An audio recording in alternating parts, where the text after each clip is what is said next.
తదుపరి కుంభరాశి. కుంభరాశి వారికి ఈ వారం చురుగ్గా వ్యవహరిస్తారు. కీలకమైన వ్యవహారాలను గతంలో చేసిన విధంగానే పూర్తి చేయగలుగుతారు. మేధస్సుకు పదును పెట్టి అవకాశాలను నేర్పుగా అందిపుచ్చుకోగలుగుతారు. రుణభారాన్ని దించుకుంటారు. తీర్థయాత్రలు చేస్తారు. వ్యాపారస్తులకు అనుకూలంగా ఉంది. ఉద్యోగస్తులకు అనుకూలమైన బదిలీ లేక ప్రమోషన్ లభించే అవకాశాలు ఉన్నాయి. బంధువర్గంతో ఏర్పడిన వివాదాలు సమసిపోతాయి. ప్రజా సంబంధాలు మరింతగా విస్తృతపరచుకోగలుగుతారు. కార్యాచరణ మెరుగ్గా ఉంటుంది. అయితే మాటల గాడితో బోల్తా కొట్టించే వారితో తగు జాగ్రత్తగా మెలగండి.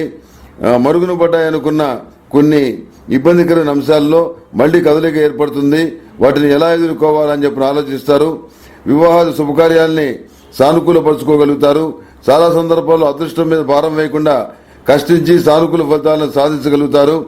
నిత్యం అరటినార వత్తులతో అష్టమూలికా ధైర్యంతో దీపారాధన చేయటం చెప్పదగిన సూచన.